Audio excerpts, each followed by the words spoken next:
Hi guys! Welcome to Jekotech TV! Smile ka muna dyan! Okay guys, let's go!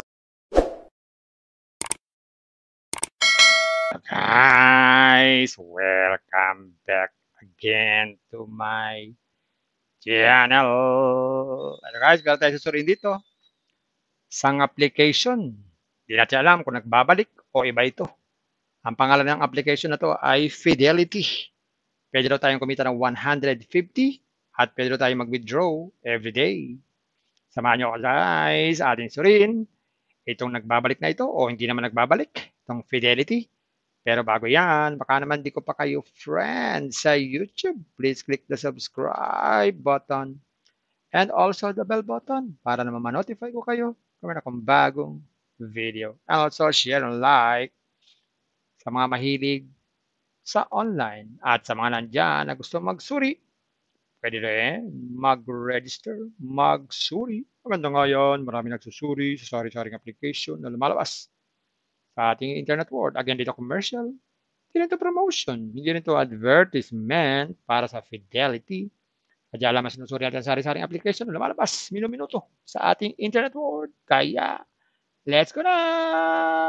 Ayan, so ito yung registration form ng bagong Fidelity. So maglalagay ng cellphone number kahit wala ng 0, tapos password, tapos ulitin lang password. Gawin na natin. Yan, pag kanyang kompleto na, click lang sign up. So dito guys, ang bagong Fidelity ay walang binibigay na libre. 0 lang yan. Para kumita dito, kailangan mag-invest. At itong plan investment na Fidelity. So, ang pinakamalit na investment ay 150 daw. Kikita daw ito ng 23 pesos sa loob ng 30 days. Ang susunod ay 300 pesos. Kikita daw ng 45 pesos naman daw po. Every day, 30 days din yan. Sunod naman ay 500 na merong kita rin ding 75 pesos. 30 days din. Next ay 1,000 na. 150 naman po ang everyday na kita niyan. At pag 2,000, 300 daw po ang kita everyday. Gagawin lang, click lang itong 2,000. And mamili lang dito ng GCash, GCash A or GCash B. GCash A tayo. Tapos recharge 2,000. Mapupunta sa ating GCash page. Maglalagay tayo sa ating GCash. Yan. Tapos click lang po itong next. So pwede natin i-scan itong QR code para mag-transfer ng fund o kaya naman kopyahin po yung number dyan at mag-transfer ng fund. Sa withdrawal naman, click lang itong withdraw. Yan, ilagay dito ang GCash number ng ating sa withdrawal. Lagay dito ang GCash number. Yan, tapos lagay dito amount. Tapos click lang po itong, so bago pala tayo mag-withdraw dito, may dagdag pa pala itong 10%. So kung 100 pa lang ang ating withdrawin, plus 10% nun, magiging 110. So dapat may balance tayong 110. Tapos click lang itong withdraw. Gawin natin 110. So, hindi pa tayo pwede mag-withdraw dahil wala pa tayong balance. Meron tayong daily nakita dito na 5 piso. Every day yan sa loob ng 30 days. Kahit wala tayong ini-invest. So, aantayin lang natin yan. Pwede na mag-withdrawin yan. Basta na makampleto natin yung minimum withdrawal. At meron silang transaction dito. Records, download. Pwede daw tayo mag-download ng application. At pwede daw tayong sumali sa Telegram group para tayo makipagkwentuhan sa mga naroon at ganoon din sa Messenger. At pwede tayong mag-log out kung ayaw na natin. At sa taas, bandang kanan, customer service in case na meron tayong problem sa ating account. So, ganun lang kasimple, itong Fidelity. So, ibang Fidelity to. Iba ito kasi dating Fidelity. So, nirevise yata nila, iniba nila itong Fidelity. Dati yung Fidelity ay pang matagalan. Sabihin, dalawang klase. No? Merong investment na pang maigsian, may investment na pang matagalan. Ito isang investment lang. Ganun lang. Ayan guys, nakita natin itong Fidelity. Fidelity din siya, pero ibang-iba sa dating Fidelity. Pero nasa sa inyo yan guys, kung kayo po ay mag-i-invest dito. Pero bago kayo mag-invest, kagaya ng billing ko, think twice, mag-search, magtanong-tanong bago mag-invest, and invest at your own risk. Invest what you can afford. Plus yun lamang po sobrang pera ang ating invest. Huwag yung ating pagkabuhayan, pamiling bigas, pabiling ulam, tuition fee. At lalo na huwag po kayo mangutang kung wala kayong pang-invest. At sa pambalala, ganito mga application, minsan tumatagal, pero minsan sandaling-sandali lamang. Kaya maging maingat sa ating pag-invest. Kung walang pang-invest, kung may free, sa free na lang muna tayo. Kung may free, Sa free na lang muna tayo. At sa pampaalala, ang ganito mga application, minsan tumatagal, pero minsan sandaling-sandali lamang. Kaya maging maingat sa ating pag-invest. Paring paalala, sabi po sa 1 Timothy chapter 6 verse 10, for the love of money is a root of all kinds of evils, is true this craving that some have wandered away from the faith and pierced themselves with many pangs. Totoo po ito. Ang pera naman ay hindi masama. Yan ang ginagamit natin sa pang-araw-araw natin buhay, pambili ng bigas, ulam, sapatos at iba pa. Pero ang babala dito ay yung pag-ibig sa pera. Pag tayo po umibig na sa pera, maaari tayong makagawa ng sari-saring kasamaan. Yan po ang kinauugataan, yung ating pag-ibig sa pera.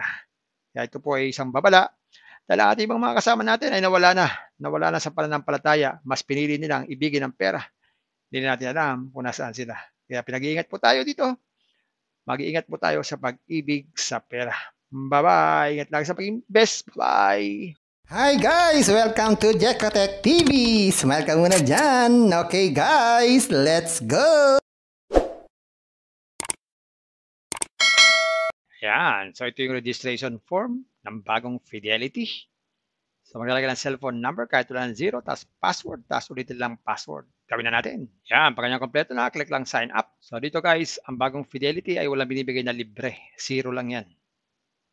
Para kumita dito, kailangan mag-invest. At itong plan investment na Fidelity. So, ang pinakamalit na investment ay 150 daw. Kikita daw ito ng 23 pesos sa loob ng 30 days. Ang susunod ay 300 pesos. Kikita daw ng 45 pesos naman daw po. Every day, 30 days din yan. Sunod naman ay 500 na merong kita rin ding 75 pesos. 30 days din. Next ay 1,000 na. 150 naman po ang everyday na kita niyan. At pag 2,000, 300 daw po ang kita everyday. Gagawin lang, click lang itong 2,000. Yan, mamili lang dito ng GCash, GCash A or GCash B. GCash A tayo. Tapos recharge 2,000.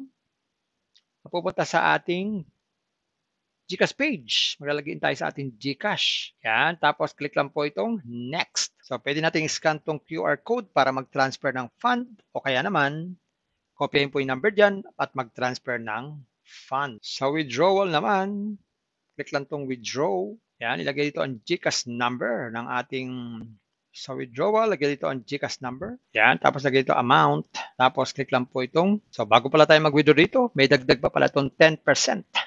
So kung 100 pa lang ang ating withdrawin, plus 10% nun, magiging 110. So dapat may balance tayong 110. Tapos click lang itong withdraw.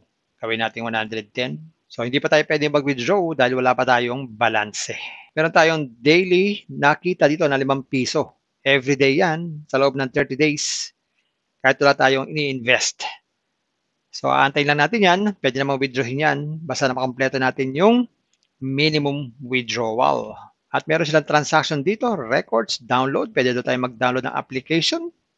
At pwede daw tayong sumali sa Telegram group para tayo makipagkwentuhan sa mga naroon at ganoon din sa Messenger. At pwede tayong mag-log out kung ayaw na natin. At sa taas, bandang kanan, customer service in case na meron tayong problem sa ating account. So, ganoon lang kasimple, itong Fidelity. So, ibang Fidelity to. Iba ito kasi dating Fidelity.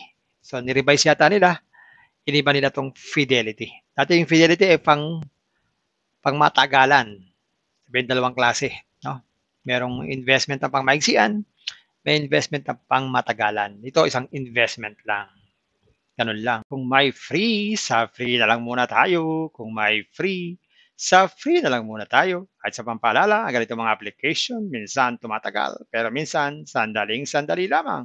Kaya maging maingat sa ating pag-invest. Paring paalala, sabi po sa 1 Timothy chapter 6 verse 10, for the love of money is a root of all kinds of evils, is true this craving that some have wandered away from the faith and pierced themselves with many pangs. Totoo po ito.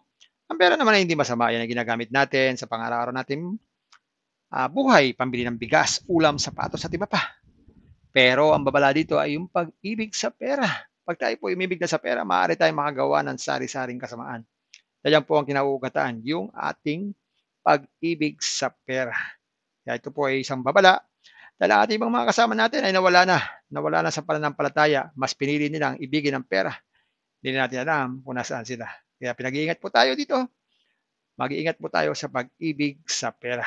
Bye-bye! Ingat lagi sa pag-invest. Bye! Hi guys! Welcome to Jekotech TV! Smile ka muna dyan! Okay guys, let's go!